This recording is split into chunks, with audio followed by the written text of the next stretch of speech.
Hello and good morning, and we are live. We are trying to switch up things here a little bit, but we are live either way. Good morning to anybody who's with us. My name is Munyuma Mutwale, and you are with us on Behind the Markets. We're doing our Friday roundup, Vernon, where we are trying to catch up with quite a bit of things that are happening. Thank you to anybody who's here with us, and to those who catch us a little bit later. You will be able to catch the repeats of all of this. But let's get down to a little bit of some of the information today. Morning, Vernon. How is your Friday, my brother? Well, the Friday is wonderful. I'm actually quite, ecstatic about it. It's a wonderful Friday, knowing that we are just closing a week. I'm looking forward to a wonderful weekend. I've actually been working on something low key, and just last night I got some very interesting information that, of course, is gonna, pull out and burgeon. So I'm excited to see how we can make some money. So good, good, good, Vernon. And yes, it is not just any old Friday, by the way, people. It is Youth Day. So it is Mm. to all of you youth, them anymore. This is my first year. I am not officially youth. It is actually the first year I am out of the bracket. Because the bracket, by the way, for youth, for some of you, I think, how old is this guy? The bracket, by the way, is 15 to 34. Okay, that is youth, people. It's Yeah, youth in Zambia. So if you are 35 and above, you are no longer youth. You are a bal, or you're out of the yeah. I know bracket some of you want indeed. to start saying maybe you're youth in transit. You are yeah, honorary youth. No, no, no. Yeah, and data. Just accept who you are. This is the problem with so many people. They don't want to accept their age.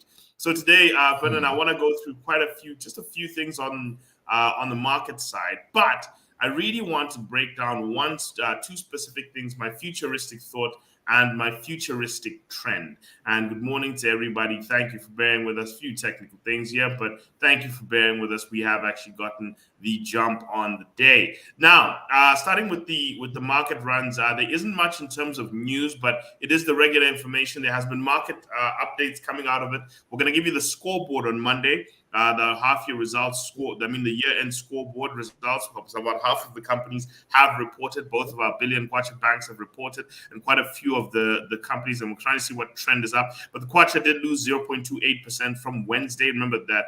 Sorry, from Tuesday to Thursday, it did lose about 0.28%, while the Rand went down 0.93% due to bad current account data from South Africa and also a hawkish Federal Reserve. So we have seen that year-to-date dollars are up 11.66% versus a rand that's only up 1.62%. The trend is continuing. By the way, Vernon, we're on day 108 of continuous days of loss of value. The 108th day, the kwacha has continuously lost value against the dollar, while we're only on the second day of a losing streak. This is the second longest losing streak in history. They're heading for the record of 200 days. That is the current standing record. Those are not the records you want to chase, but anyway, people see want to do it. We also saw the bond index up by 0.05%.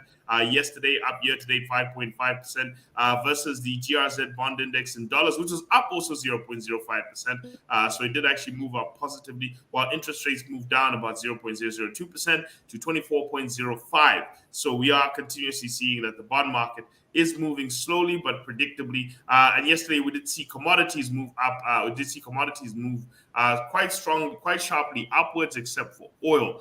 8,822. Copper was up 0.97%, but still below the 9,000 mark.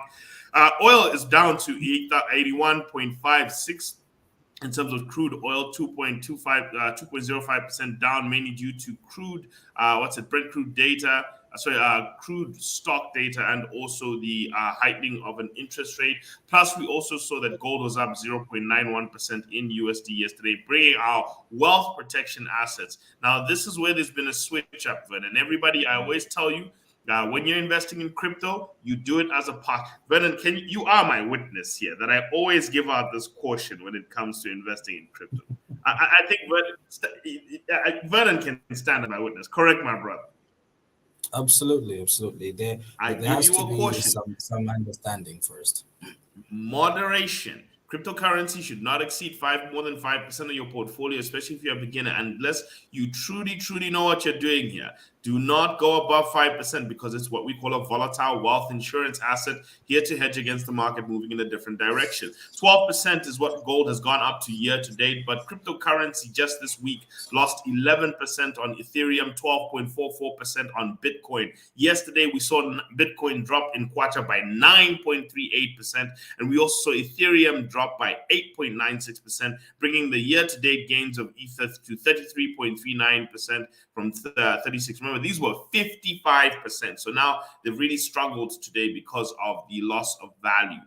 So that's something we all have to pay wild attention to. So your best performing assets, bonds up 5.5%, stock market down 1.52%, 11.6% in dollars, 12.2% gold, and the cryptocurrencies are respectively sitting at 36.58 and 33.39, Bitcoin and Ethereum. So that's what we call wealth protection, but you can see that it's also starting to take a negative turn. So always be on the alert. And what are we seeing from the four horsemen? Yesterday, we saw Egyptian inflation data. Egyptian inflation went to a 5.5-year high of 32%, mainly driven by grains, meat, poultry, fish, and fruits, which were among the products that gave in the biggest price spikes. The statement added that food inflation in Egypt was sitting at 61.5%. That is how bad food prices are in Egypt right now. I know we're really fighting this battle of 22% of milli meal up. We're fighting this battle of 11% food prices, but Egyptians are currently battling 60% food inflation, mainly because of the imported products that they have to deal with. Mexican inflation did slow down, while Japanese PPIs also slowed down. So that's some slimmer inflation coming in, while the South African current account contracted by the highest of 170 billion rand, the largest contraction since the pandemic started, meaning that the weakness of the South African rand is continuing. Jobless claims also are going to try and lash back against Federal Reserve rate hikes. You did see jobless claims moving up to 1.8 million Americans getting on unemployment insurance. U.S. short-term interest rates have continued to rise in the auctions that did come out yesterday. And that's the main data that did finish out, or that did round out the day. So today we have seen we have seen a day where the four horsemen are telling us inflation is slowing down, except for the idiosyncratic stories of Egypt. While simultaneously, we are also seeing that interest rates might actually start to push backwards, except for what's happening in the auction. So short-term interest rates in America are going upwards, while long-term interest rates might start to push downwards just for the meantime. But in the interim, you do still accept higher interest rates, but we are still waiting for a resolve in our debt, because that's the main thing that is driving interest rates. I don't know if I'm going to get Vernon back anytime soon, but it's time to transition to my futuristic thought. As we've done our market roundup, and as I said, we're going to go through some of these discussion points later. And I just want to share with you something that I had said yesterday. Yes, because I'm going to start by quoting myself. I'm going to start with sharing something that I'd shared with folks yesterday regarding aid, because one of my biggest concerns is the amount of poverty financing that we're doing. And this, Vernon, I'm going to use myself for once in a while, for once here, as the quote. I don't know if you wanted to say something. No, I'm actually waiting to see how you're quoting yourself on the poverty issue.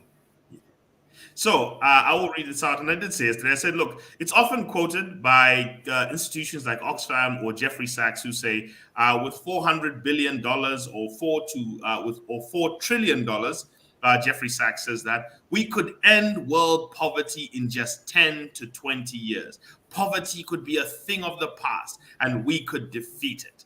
And therefore, my question I've asked is this. The United States actually has a budget for poverty and welfare outside of healthcare support. Okay. And the United States spends $415 billion every year and has been doing so for the past decade. So the question I ask to anybody who touts the statement is, well, then how come the United States, having spent $4 trillion on poverty programs over the last 10 years domestically, and their poverty levels have barely inched downwards. So if we're gonna say that poverty is cured by $400 billion worth of spending, $40 billion a year, Oxfam and Jeffrey Sachs, who says 175, just this much of the billionaire wealth, you can just get $175 billion and we can end world poverty in 10 to 20 years. Well, how come America can't end its own poverty with $400 billion a year worth of spending, coming up to $4 trillion of spending over the past 10 years, and so much more since the war on poverty started in the 70s? America started welfare in the 70s because they issued something called the War on Poverty. And therefore, they actually created a budget line. And currently, welfare spending in America is the number one budget line. 23% of the federal budget goes to welfare. Okay, that is what happens in the US. 23. In other words, 1 in every 4 US dollars spent by the United States government, local or federal, goes to welfare. So the statement this says to you, Vernon, is that governments and institutions do not solve poverty by spending. They don't. I believe, and I'm going to stand by this, it is people empowered with knowledge, skills, and ideas, fueled with determination to end their poverty if given the room and the guidance to do so. Government can facilitate people's exit to out of poverty, but it cannot take people out of poverty. And we often ask this question, why do we rely on so much on governments to get us out of poverty? So this is my futuristic trend because of how much poverty spending. What brought this on? So Vernon, I'm going to give you a chart, firstly, because I always have charts for you, of countries like China, okay? China, history, and I'm sorry I'm missing this component of the chart, but over the history, China used to take in much more aid than Zambia. In the early 90s, China used to receive about $3.4 billion worth of aid, net aid. Do you know that China now receives less? China is actually a net giver now. They've transitioned from a net receiver to a net giver of aid. But you know what has happened at the same time? Aid has gone down in China. But take a look at what else has gone on. Because, Vernon, let me ask you a question. The way it's painted, isn't it painted that we must spend more to reduce poverty? That's the idea. That's what actually we're taught. Okay, that's what we're taught. So let's try now and work out what China has seen. Now, remember, I'm gonna say this to you, and I'll share another chart with you later to show you that China actually receives less net aid than Zambia. As in China, as I said, China is a net giver. But this is China's poverty curve after trimming down the aid they're getting. That is the percentage of people who are living under the $6.5 purchasing power parity. Purchasing power parity, people. That means $6.5 living standard of a person living per day of a person in America. That's what they mean by poverty. So here's the standing right here. Chinese poverty rates have gone from 98%. That was higher than Zambia, by the way. Zambia's poverty rate back in 1990 was 88%. You know what Zambia's poverty rate is now, by the way, Vernon? After all the aid we've received, 92%. We've actually gone up, by the way. We've received more. We've received aid, and poverty has actually increased in Zambia. So I don't know how this works. But anyway, 98%. China has gone down from 98% to 24%. So what does this tell you? It tells you that poverty is not cured by aid. It's cured by industrialization, industrial behavior.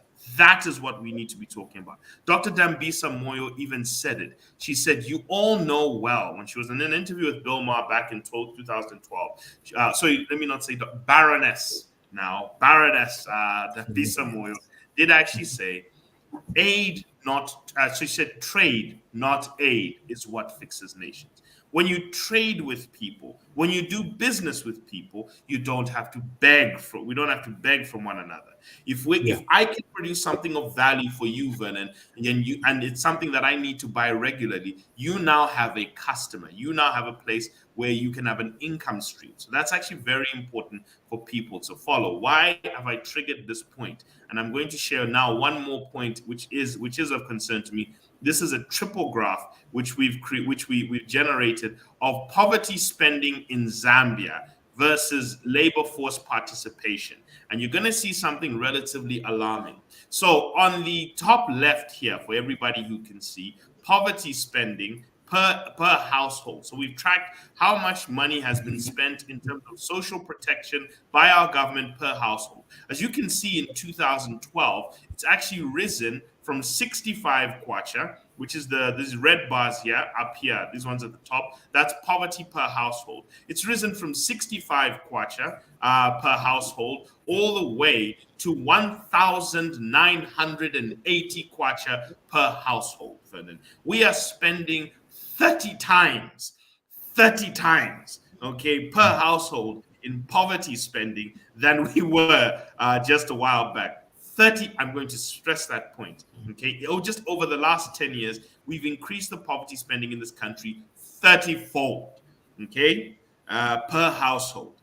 Now, this means, Vernon, that when you take these, now this bar, this green bar here, you know what that represents, Vernon? That is the percentage of the adult population between the age 20 and 64 who are working, who are in the labor force. Okay, that is the population of people. So as we have increased poverty support, guess what's happened? People have left the labor market. They've stopped working. Okay, that is now you cannot build an economy when people decide to start exiting. By the way, we've also tracked this number, by the way, for people who are between 20 and 35. We've also found that their participation in the labor market also decreased. Okay. Now, some people will say, well, those people are in university. No, they are not. There's only 100,000 Zambians, Vernon, out of the 8 million Zambians who are between the age of 20 and 65 who are in university. We've checked the numbers with the Higher Education Authority statistics.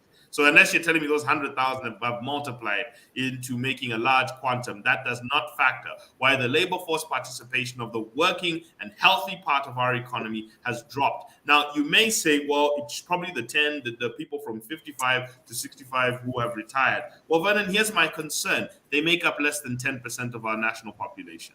Okay, of our adult population. They make up less than 10%. So already, in fact, they make up about 5%. So already, we're really battling a narrative here that it appears working age people are exiting the labor force. Now, even look here at this graph here at the bottom. This is called discouraged workers. So the population of people who have given up looking for work have gone from 200,000 Zambians to 900, now settling around 700 to about 800,000. And the percentage of Zambian adults between the age of 20 to 64 who have surrendered from looking on work, not for retirement purposes, has gone from 3.4% to 9.1%. That's a tripling in the prevalence of discouraged workers. And this always coincides. And finally, Vernon, let me now swing you to this side. This is the number of people between the age 64, and this side of the graph, the number of people between the age of 20 to 64 years. So we remove the 15 to 19 because we expect them to be in school, especially with free education. So we wanted to correct for that. This is the number of people. As you can see, in 2020, there were more people aged 20 to 50, to age 20 to 64 who were in the workforce than they were out the workforce. And we removed the people who are household contributing workers. And what are we seeing here, Vernon, that has risen? The number of people has increased who are out of the workforce from 2.8 million people to 5.98 million people. These are non-taxable, probably on government support, fist farming people, okay? And now the number of people who are actively in the workforce, making a living, contributing to taxes, contributing to social welfare schemes, contributing to the social basket and the productivity of the nation has gone down from 3.2 million. So as basically stable at 3.2 to 3.24. So the labor force has not grown. The number of people outside the labor force has grown as we've increased our poverty spending. Are we going to cure poverty, Vernon, like this? I throw that to Mutwala, you. it's the same as trickling down to how the Zambian industry has been doing. It's the same as in a household.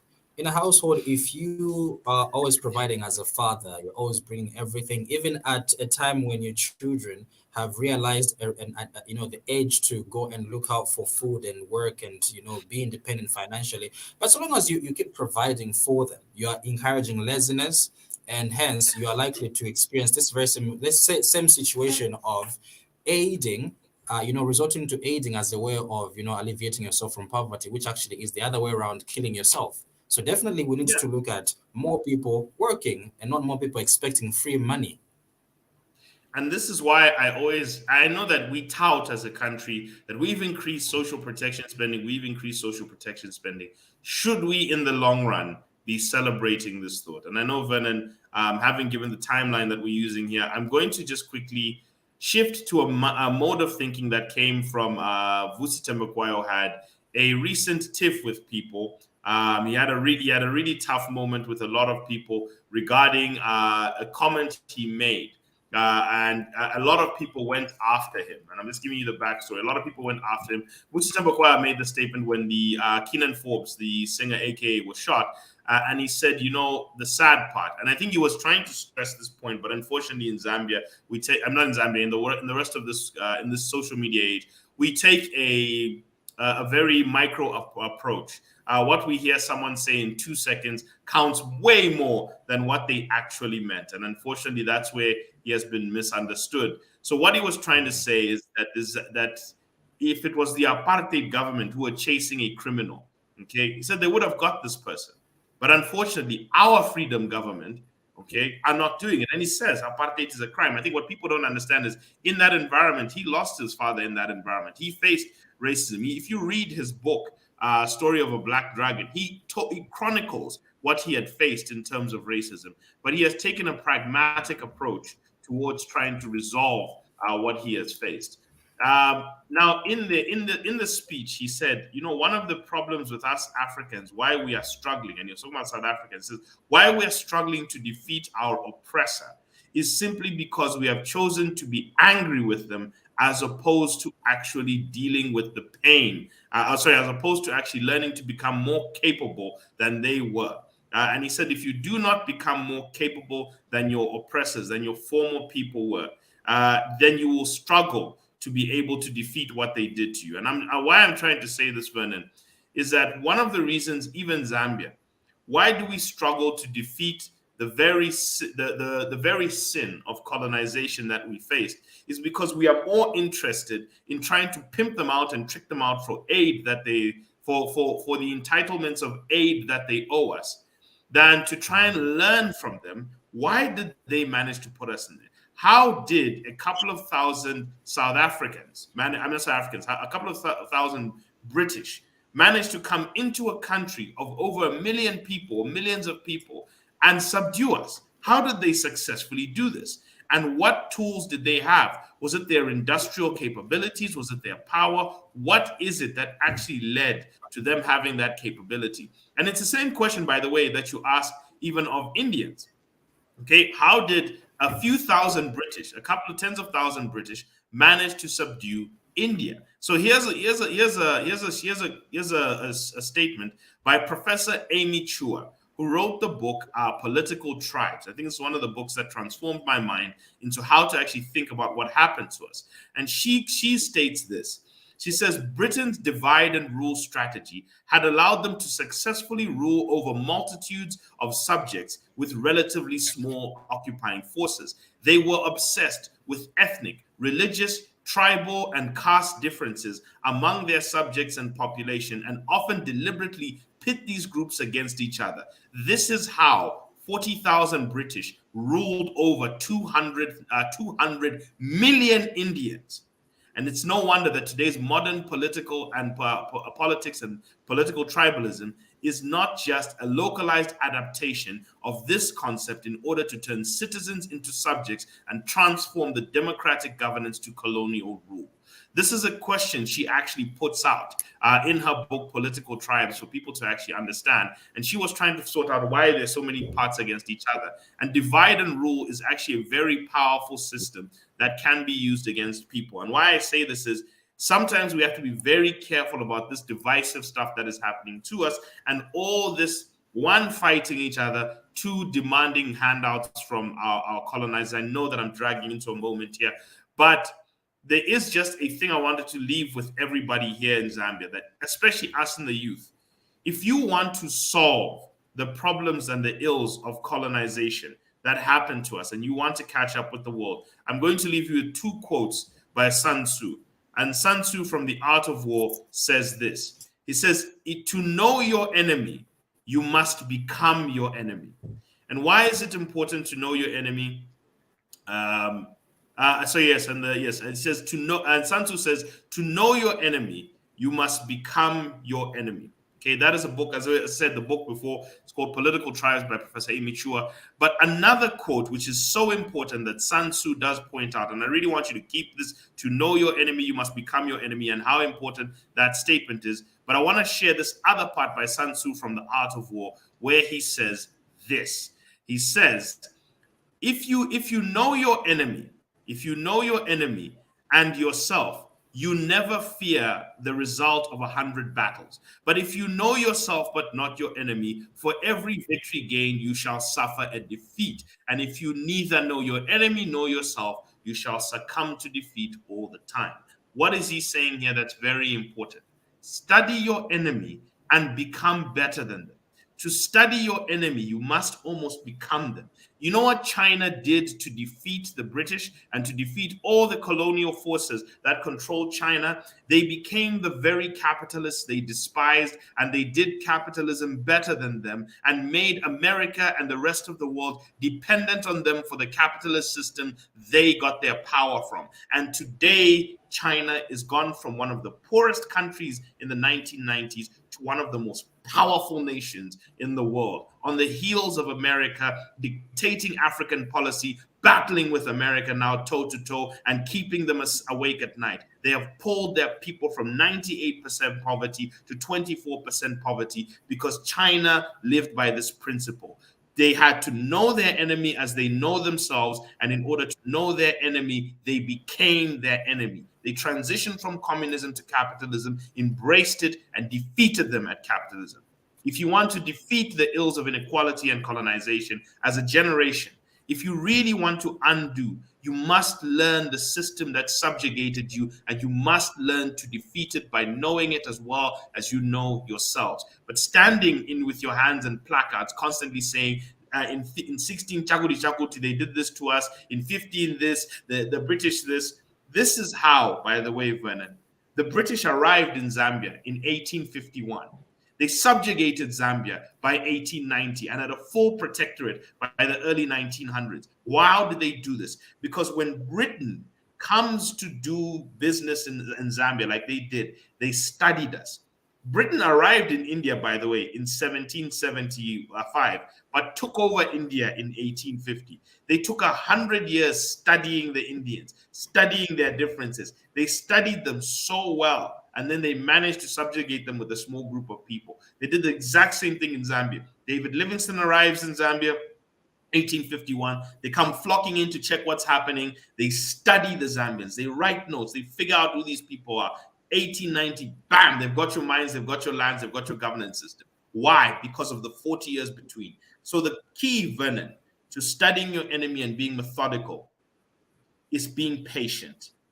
Now the question is, to a country who are already judging political leaders after 2 years, like we did with previous administration, my problems are still alive. There's only been 2 years. The impatience to see results in 2 years. Do you think, Vernon, that we have the power then to execute 40-year plans, just like China did, who studied capitalism, studied people for multiple decades? China is on a 100-year plan. They're on the 70th year of a 100-year plan, by the way, that they've executed, 74th year. So they're 3/4 of the way through. The success you're seeing is a plan they started in 1949. Okay. Do you think we have the mental wherewithal or the patience to execute things in the current behavior we're exhibiting?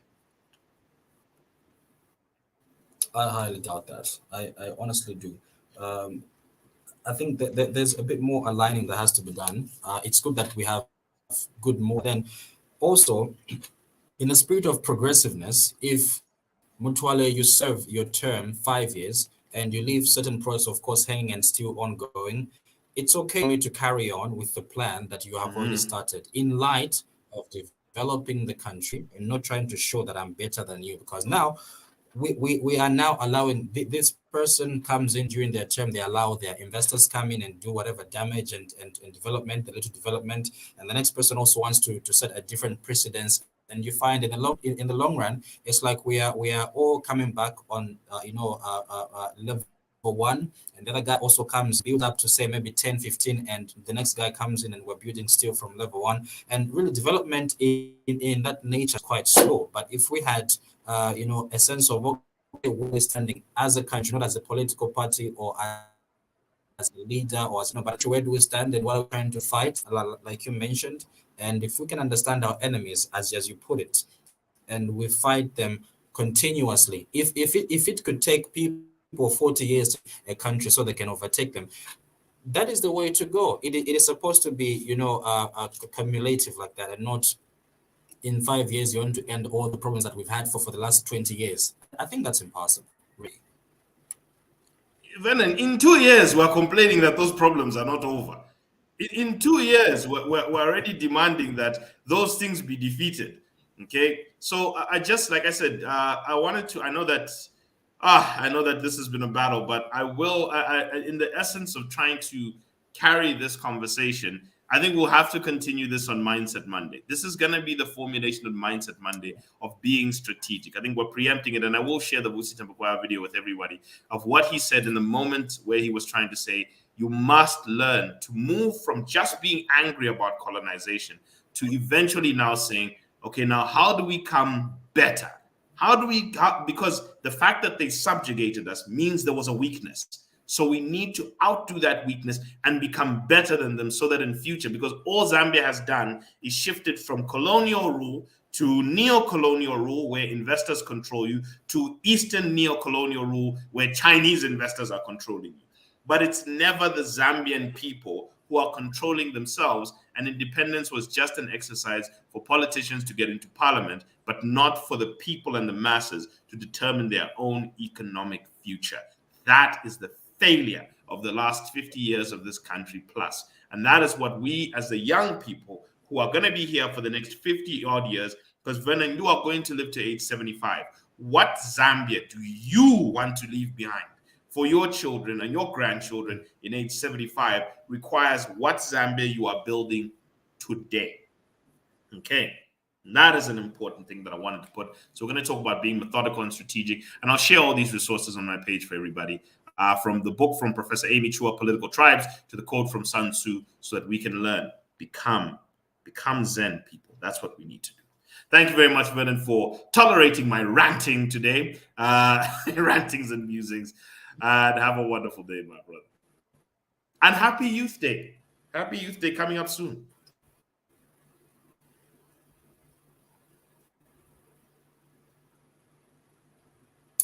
Technology hasn't been our best friend today, so I haven't even heard your last words, but thank you. No, I was saying happy Youth Day coming soon, my brother. Happy Youth Day. Oh, yes, thank you. Thank you so much. I still have a few more years to enjoy the Youth Day. Thank you so much. No, that beard will tell us otherwise. That's the only problem. Now, as we think you're giving us your football age. But have a good day. Have a good day. Have a good day. Cheers, Baba. Cheers. I appreciate it.